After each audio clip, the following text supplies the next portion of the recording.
wabarakatuh. Apa kabar Ananda semua? Semoga kita selalu dilimpahkan kesehatan oleh Allah Subhanahu wa taala. Untuk pertemuan pembelajaran IPA kali ini, HD32, bab reproduksi pada tumbuhan dan hewan. Sebelum memulai pelajaran, mari kita berdoa agar mendapat berkah dan manfaat dari ilmu yang kita pelajari. Baiklah Ananda, materi kita kali ini adalah alat perkembangbiakan generatif pada tumbuhan. Sebelumnya Ananda sudah mempelajari alat perkembangbiakan vegetatif pada tumbuhan. Pada materi alat perkembangbiakan generatif pada tumbuhan, kita akan mempelajari yang pertama, struktur bunga. Yang kedua, penyerbukan. Yang ketiga, pembuahan. Yang keempat, penyebaran biji. Sedangkan yang kelima, perkecambahan. Berikutnya yang keenam, perkembangbiakan hidup tumbuhan Angiospermae. Yang ketujuh, reproduksi tumbuhan Gymnospermae. Dan kedelapan, reproduksi tumbuhan Pteridophyta atau tumbuhan paku dan Bryophyta atau tumbuhan lumut.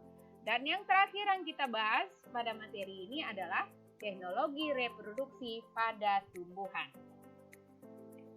Baiklah Ananda semua, kita akan bahas materi yang pertama, struktur bunga. Tumbuhan Angiospermae merupakan tumbuhan biji tertutup yang mempunyai bunga sebagai alat perkembangbiakan utama. Untuk itu, mari kita kenali nama organ dan fungsi bunga pada gambar di bawah ini. Pertama, dasar bunga. Dasar bunga merupakan tempat melekatnya mahkota bunga. Yang kedua, kelopak bunga. Kelopak berfungsi melindungi mahkota bunga ketika masih kuncup. Sehingga saat bunga mekar, kelopak bunga kelihatan mengecil atau bahkan terlihat seperti daun. Berikutnya ada mahkota. Mahkota bunga yang Ananda lihat bentuknya berwarna-warni sesuai dengan fungsinya, yaitu menarik serangga untuk proses penyerbukan. Ada benang sari. Benang sari terdiri dari kepala sari dan tangkai sari yang merupakan alat kelamin jantan. Kemudian putik. Terdiri dari kepala putik dan tangkai putik, yaitu alat kelamin betina. Seterusnya ada bakal biji yang berfungsi melindungi dan menjadi tempat pertemuan sel-sel telur yang dibuahi serbuk sari melalui proses penyerbukan. Bagaimana proses penyerbukan? Nanti akan Ananda pelajari pada sesi berikutnya. Yang terakhir ada bakal buah.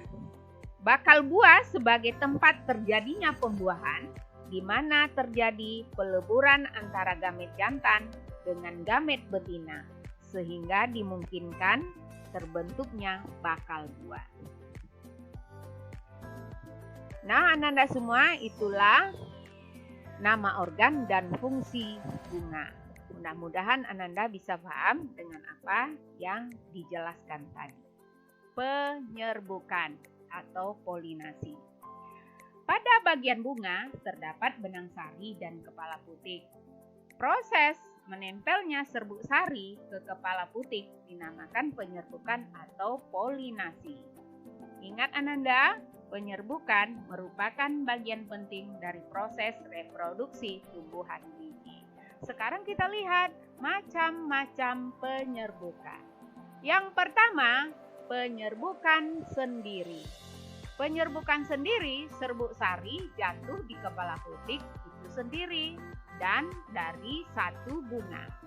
Nah, ini disebut dengan bunga sempurna karena dia mempunyai benang sari, dan kepala putih. Berikutnya ada penyerbukan tetangga atau getonogami. Penyerbukan tetangga, serbuk sari jatuh di kepala putih bunga yang lain tapi masih dalam satu tumbuhan. Yang berikutnya ada penyerbukan silang atau alogami. Penyerbukan silang, serbuk sari jatuh di kepala putih bunga lain tapi beda tumbuhan namun masih satu jenis. Yang terakhir ada penyerbukan basar atau hibridogami. Penyerbukan basar, serbuk sari jatuh di kepala putih lain yang masih satu jenis dengan bunga beda varietas. Nah, itu macam-macam penyerbukan. Yang berikutnya kita akan masuk ke pembuahan.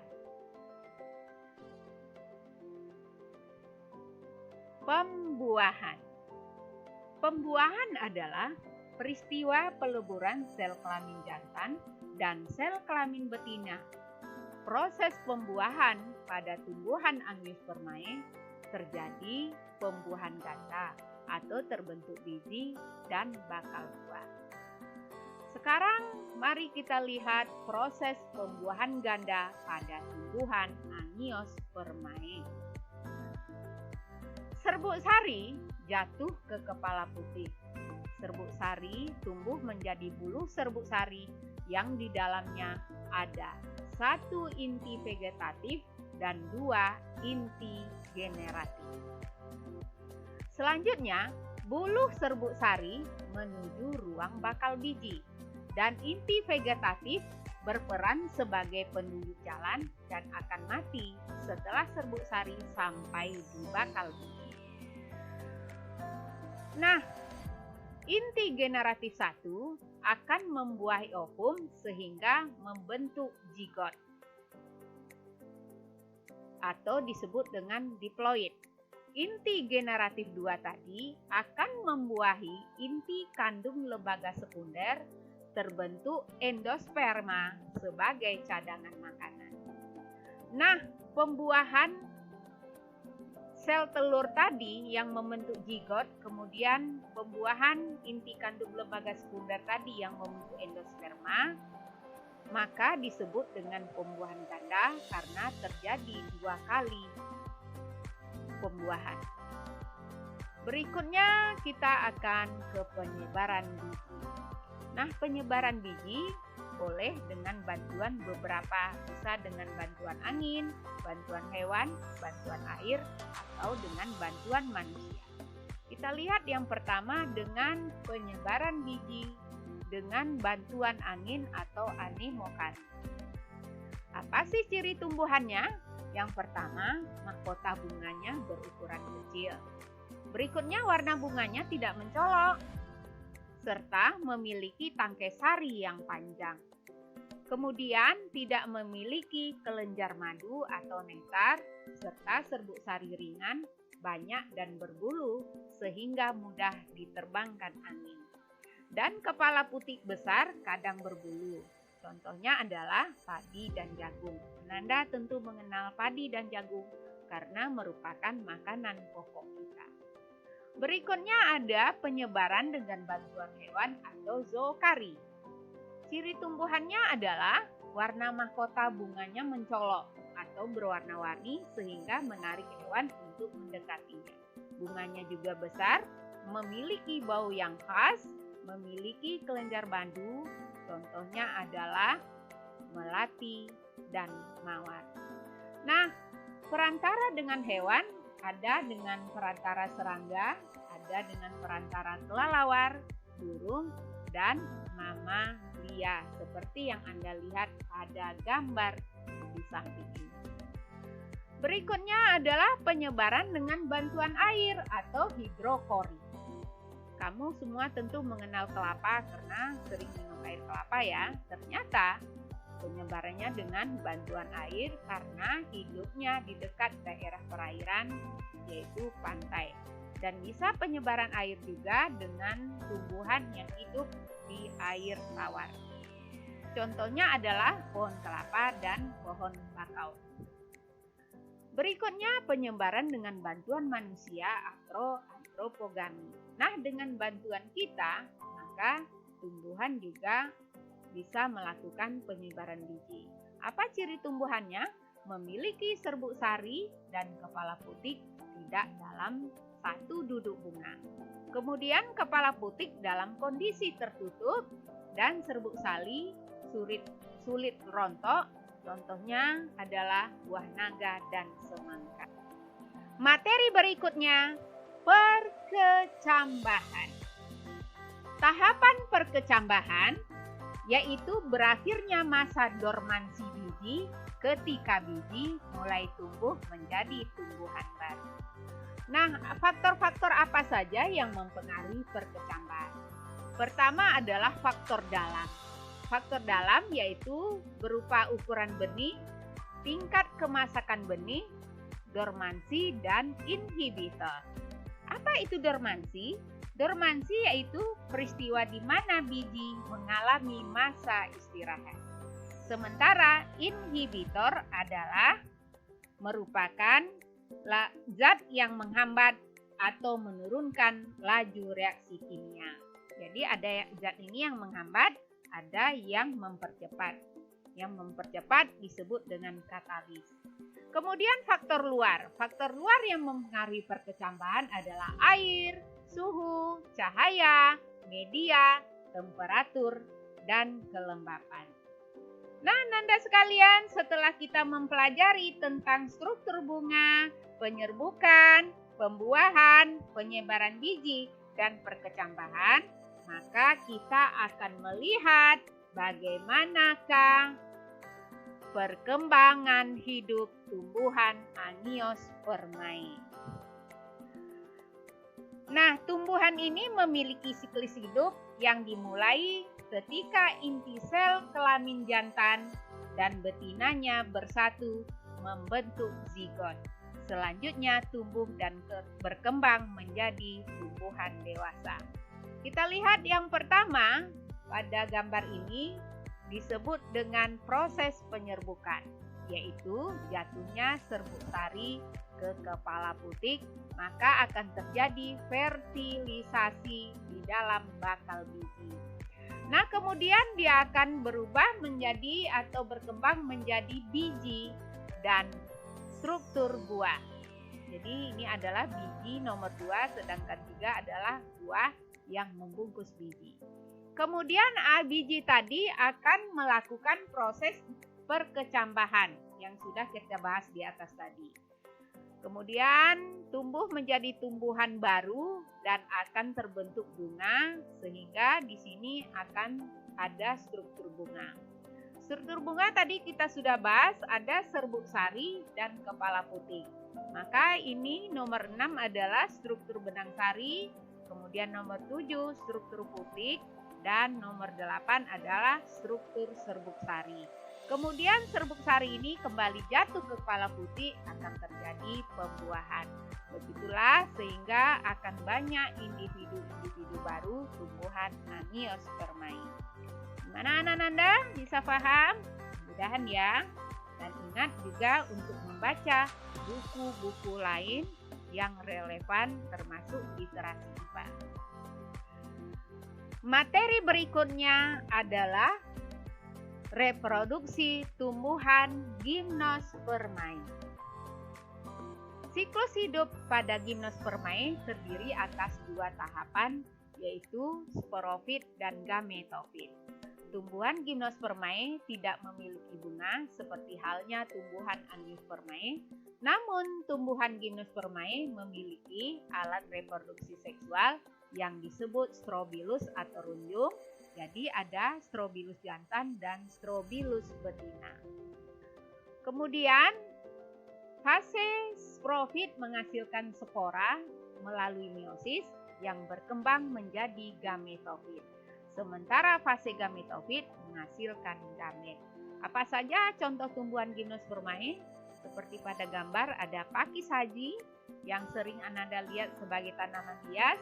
Kemudian ada melinjo yang bisa kita makan, ada pinus, ada ginkgo biloba. Metagenesis atau pergiliran keturunan pada tumbuhan paku dan rumput. Nah, spora pada tumbuhan paku akan tumbuh menjadi protalium. Sementara pada tumbuhan lumut, kamu bedakan, dia akan tumbuh menjadi protonema. Kemudian ada tumbuhan paku akan ada sel kelamin jantan dan betina terbentuk zigot, tumbuhan paku dan sporogonium, kemudian spora. Sedangkan pada tumbuhan lumut, protonemanya itu akan menjadi tumbuhan lumut, lalu akan terbentuk sperma dan ovum, terbentuk zigot, sporogonium, baru spora. Jadi perbedaannya adalah gametofitnya pada tumbuhan paku protalium, sedangkan gametofit pada tumbuhan lumut adalah tumbuhan lumut itu sendiri. Kemudian sporofitnya pada tumbuhannya paku yaitu tumbuhan paku, sedangkan sporofit pada tumbuhan lumut adalah sporogonium. Oke, Ananda, itulah metagenesis pergiliran keturunan pada tumbuhan paku dan lumut. Akhirnya kita sampai pada pembahasan terakhir pada materi ini, yaitu teknologi reproduksi pada tumbuhan. Apa saja teknologi reproduksi pada tumbuhan? Yang pertama ada hidroponik. Hidroponik merupakan cara penanaman tumbuhan dengan menggunakan larutan nutrisi dan mineral dalam air tanpa menggunakan tanah. Kemudian yang kedua ada kultur jaringan tumbuhan. Kultur jaringan adalah suatu metode perbanyakan tumbuhan dengan cara menggunakan suatu bagian tanaman seperti sel atau sekelompok sel jaringan atau organ.